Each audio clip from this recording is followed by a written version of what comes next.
Одна из важных проблем, волнующих жителей Гальского района, связана с вопросом образования. С сентября 2015 года в 11 школах нижней зоны Гальского района в первых 4 классах введено обучение на русском языке. Постепенно обучение переходит на русский язык и в средних классах.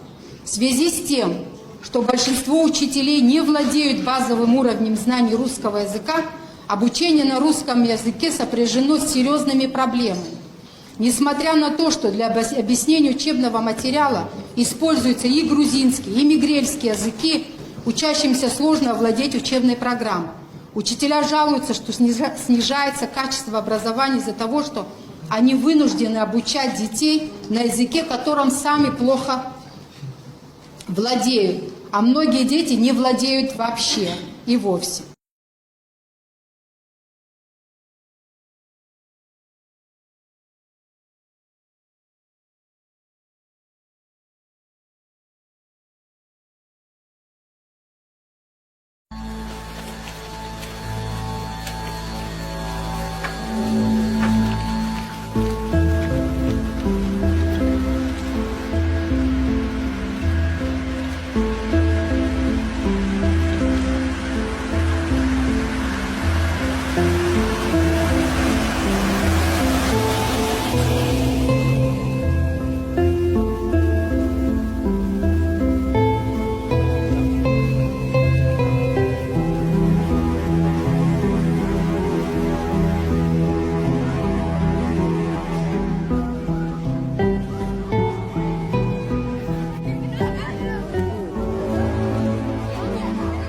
ჩემთვის რთული იყო, იმიტომ რომ არ მიყვარს რუსული ენა.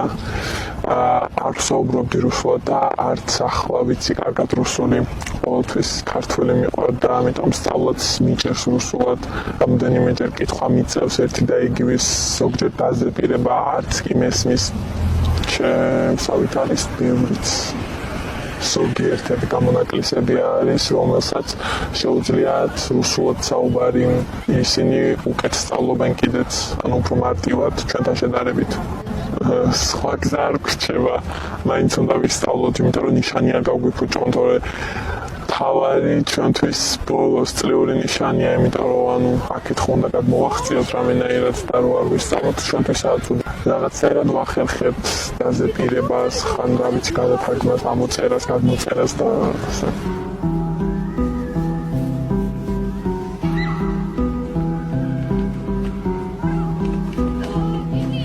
ქართულად საუბარს პირდაპირ მნიშვნელობით ხიზიანდებიან მეგრულად, არც ისე, მაგრამ მე მაგალითად და კიდე ბევრი სკოლაში ჩემნაირი მაინც ქართულად საუბრობს, ანუ არ ვიცით რუსული და რა ვქნათ, ამიტომ რა ვიცი, როდესაც კონცერტებია და რაღაც გამოსვლები გვაქვს და რაღაცა მასწავლებლის თხოვდით, არ ხმამაღლა არ ვსაუბრობთ ქართულად, გვეუბნებიან მეგრულად მაინც ილაპარაკეთ და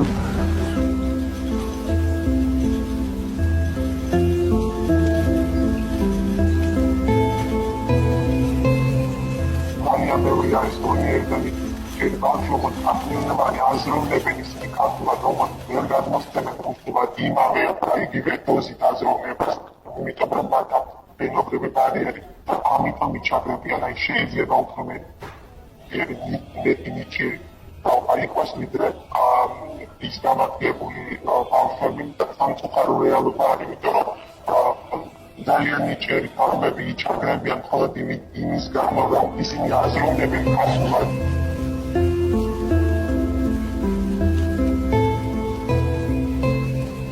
შემოწირდებოდნენ, ასე ვთქვათ, სკოლაში და აი თუ რამე ქართული ტარდება კედელზე ან კედლის გაწეთქულის ხომ, ან ქართული სახელმძღვანელო მიჩვენეს ჩვენ ვსწავლობთ, მიუხედავად იმისა, რომ ვსწავლობთ ერთ საგანს, რომ ქართულს ვსწავლობთ, მაგრამ არის დანახვაზეც, რომ ცუდად ხდებიან და არა ადამიანური რეაქცია როცა აქვთ.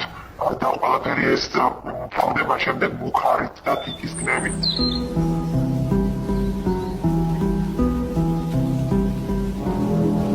მაგალითად ჩემს შვილებს გავუჭირდეთ რუსულად, იმიტომ რომ სახლში ხო არ ვლაპარაკობ, ჩვენ რუსულად ოჯახში ვსაუბრობთ მეგრულად და ბავშვებთან ქართულად და ვზრდით ქართულად.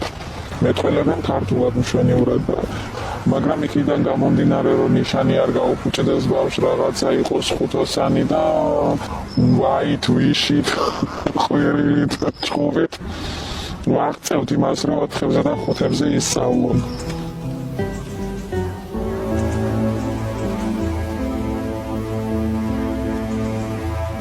ახალგაზრდობის 10% არ დარჩება ალბათ კავშირი, იმიტომ რომ ეხლანდელი თაობა, ვინც ახლა იზრდება და ეხლანდელი თაობა, ვინც მოდის, არავის არ სურს იქ რომ დარჩეს ბოლომდე. აბარებენ თბილისში, ზუგდიდში იქნება თუ ქუთაისში და მე აღარ უნდა უკან დაბრუნება, იმიტომ რომ არა აქვს ფაქტიურად ბავშვობა არ ქონდა ბავშვებს, ბავშვობა დაეკარგა და არ უნდათ ის ახალგაზრდობაც რომ დაკარგონ და სადაც უკეთესობას ხედავ რჩებიან იქნიან იქ ბუდეს და არიან, რა ვიცი. კეონეულია რა თქმა უნდა, მე იქ არის იქ ჩვენთან ცეკვის სტუდია რაღაცა, მე ჩემი ორივე შვილი დადიოდა იმ ცეკვაზე, იყო მე კონცერტები იმართებოდა ზეიმები და რამდენჯერ დაგვიყურია მშობლებს სრემლები იმის გამო, რომ აფხაზები ზეიმობენ გამარჯვებას და აცეკვებენ ჩვენს ბავშვებს, ქართველებს. თავიანთ ზეიმზე ცეკვავენ, მღერიან ჩვენი ბავშვები იძულებით რა რომ შეინარჩუნონ თავიანთი იქ სიცოცხლე.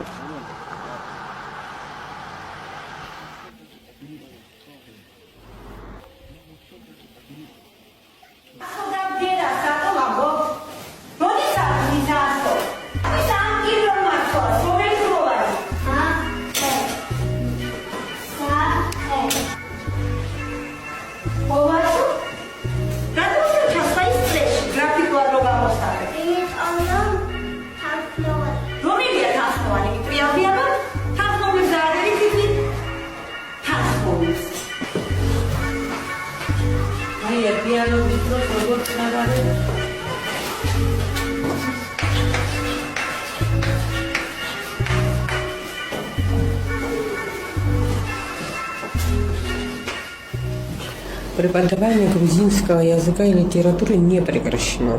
Более того, грузинский язык преподается во всех 18 школ Гальского района. Переход с 10 и 11 классов школ Гальского района на русский язык преподавания связано с программой, предусмотренной Министерством образования о поэтапном переходе на русский язык преподавания. Это принято в 2015 году.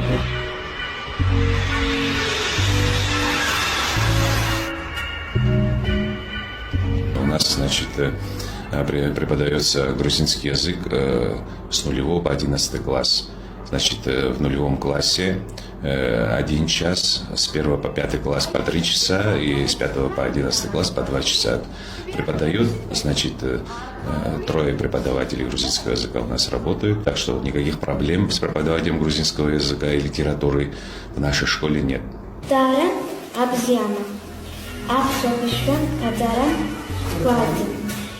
Нам учат там в школе абхазский, грузинский, русский и английский. Нам очень нравятся все языки и пытаемся научиться хорошо и выразительно читать и говорить. Вот сами понимаете, 45 минут здесь тоже ничего не дает. Надо больше времени с ними заниматься. Они только в школе говорят, разговаривают на абхазском. Дома вы сами уже знаете, да? И трудно, но мы постараемся. Главное, есть интерес, прогресс тоже будет.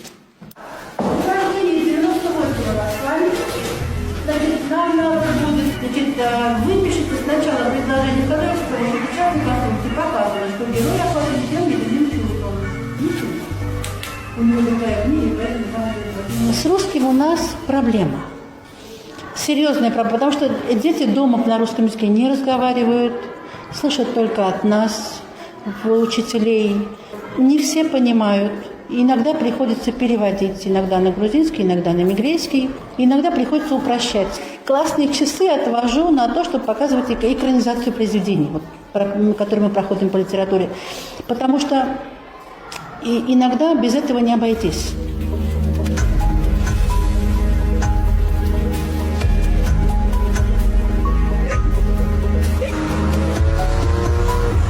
приятно. Я говорю сейчас не очень приятные вещи, но действительно так к нам дальше Гали относятся немножко не так, как ко всем остальным.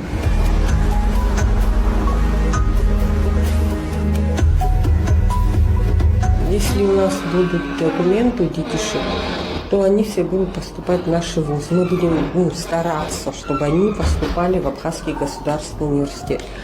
У нас есть вот дети, которые поступили на Русь, но из-за документов им приходится со второго, с третьего курса возвращаться опять на родину, и потом они уже едут в Грузию, потому что там принимают всех, и без документов, и с документами.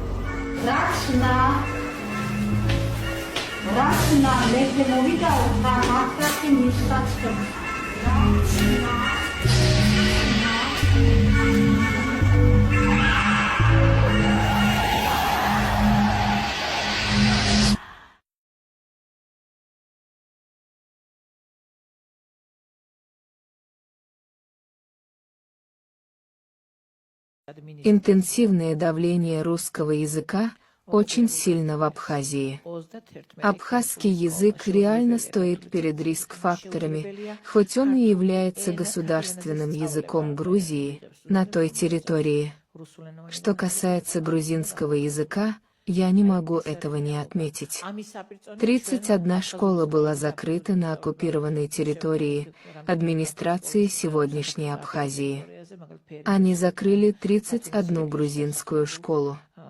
Туда невозможно перенести грузинскую книгу и невозможно преподавать на грузинском языке. Я принимаю студентов, которые имеют русскоязычное образование, и здесь мы должны перевести их на грузиноязычное образование. Вот это и есть реальность. В ответ на это, мы создали абхазские школы и начали преподавание абхазского языка в нескольких грузинских школах. Например, в Перее преподается абхазский язык для абхазского населения, которое проживает в Батумском регионе. Абхазский язык преподается в объеме 60 кредитов в Институте Кавказоведения Тбилисского государственного университета. Абхазский язык преподается на 2 ступенях высшего образования и преподается на уровне C1. Вы знаете, что это значит? Вот наш студент 8-го семестра бакалавриата и студент 2-го, 3-го семестра магистратуры не только разговаривает лучше на абхазском языке, но он также знает всю систему, структуру этого языка лучше, нежели может знать этнический абхаз там, в местном университете.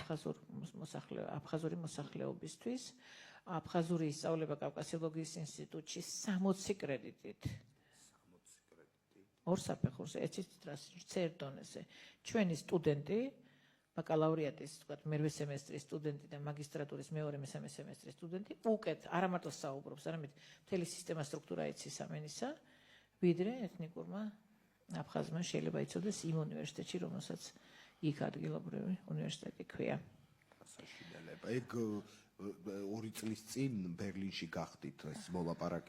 Какой это ужас! 2 года назад мы были в Берлине на переговорах, и там мы прямо сказали об этом. Они немного обиделись, что мы сказали это, и потом сделали нам замечание, что как можно говорить такое, ведь мы идем на переговоры. Но Гальский район действительно является примером апартеида.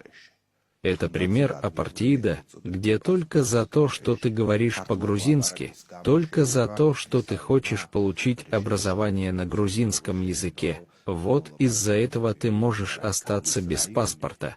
Из-за этого ты можешь остаться даже без тамошнего, местного, так называемого паспорта. Из-за разговора на грузинском языке, скажем так, что с тобой могут расправиться и могут поступить с тобой очень плохо.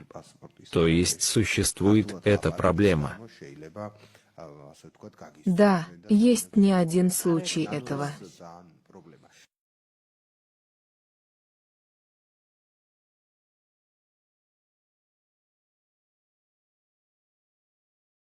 Специфическая ситуация сложилась в отношении лиц грузинской национальности, проживающих в восточных районах Абхазии, чье правовое положение до сих пор остается неурегулированным.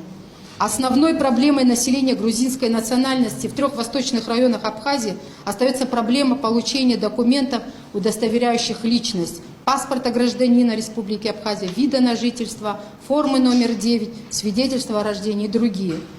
Выдача общегражданских паспортов в Гальском, Тхорчальском и Черчирском районах была официально приостановлена 13 мая 2013 года. Следует отметить, что подобные решения, конечно, не могут приниматься в массовом порядке, каждый случай должен рассматриваться индивидуально в судебном порядке. Паспортизация стала, по сути, процедурой признания подтверждения абхазского гражданства. Исключение преемственности положений закона о гражданстве 1993 года и внесение ценза оседлости в закон 2005 года, а также изменения, предусматривающие отсутствие иностранного гражданства, за исключением гражданства Российской Федерации, для признания гражданства Республики Абхазия и прекращения абхазского гражданства при наличии гражданства иностранного государства ограничило жителей данных районов в возможности являться абхазскими гражданами. Это стало возможным, потому что все эти изменения получили обратную силу.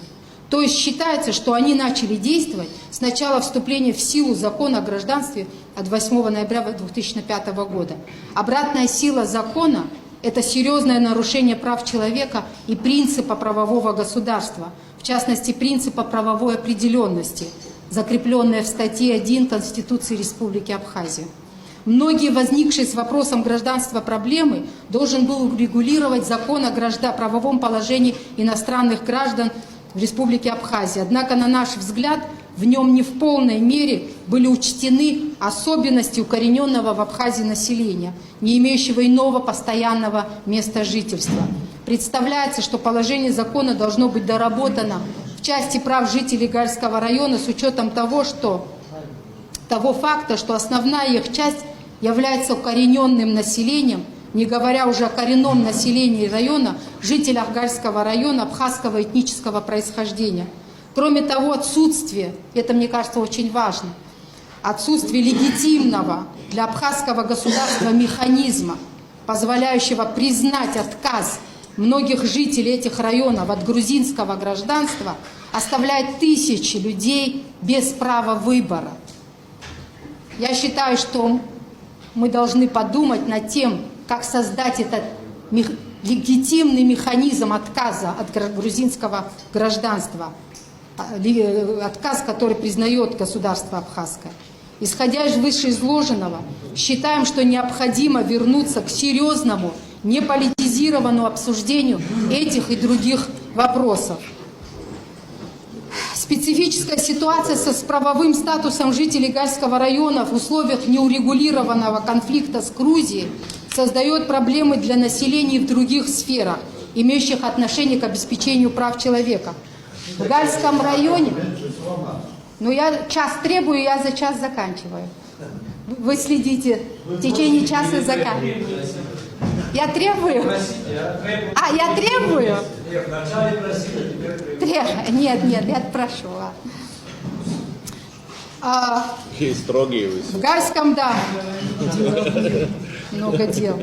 В Гальском районе размер земельного налога, взимаемого с физических лиц, существенно превышает размер аналогичных налоговых платежей в других районах Абхазии. Мы считаем, что недопустимым применение необоснованной увеличенной ставки земельного налога, и поэтому призываем Генеральную прокуратуру отреагировать должным образом на запросы, связанные с проверкой законности решений Гальского районного собрания и МНС Гальского района по данному вопросу. Одна из важных проблем, волнующих жителей Гальского района, связана с вопросом образования. С сентября 2015 года в 11 школах нижней зоны Гальского района в первых 4 классах введено обучение на русском языке. Постепенно обучение переходит на русский язык и в средних классах. В связи с тем, что большинство учителей не владеют базовым уровнем знаний русского языка, обучение на русском языке сопряжено с серьезными проблемами. Несмотря на то, что для объяснения учебного материала используются и грузинский, и мигрельский языки, учащимся сложно овладеть учебной программой. Учителя жалуются, что снижается качество образования из-за того, что они вынуждены обучать детей на языке, которым сами плохо владеют, а многие дети не владеют вообще и вовсе. Понимая, что в целях интеграции в абхазское общество необходимо знание и русского, и абхазского языков, жители заинтересованы в их изучении. Однако учителя и родители выражают обеспокоенность в связи с неподготовленным и ускоренным переходом на русский язык обучения. Постепенный и поэтапный процесс перехода на обучение на русском и абхазском языках мог бы снять проблему понижения качества преподавания. При этом важно обеспечивать право на изучение родного языка. Нельзя допускать, чтобы из-за поспешных, непродуманных действий учащиеся школ лишались качественного образования и полноценного знания родного языка.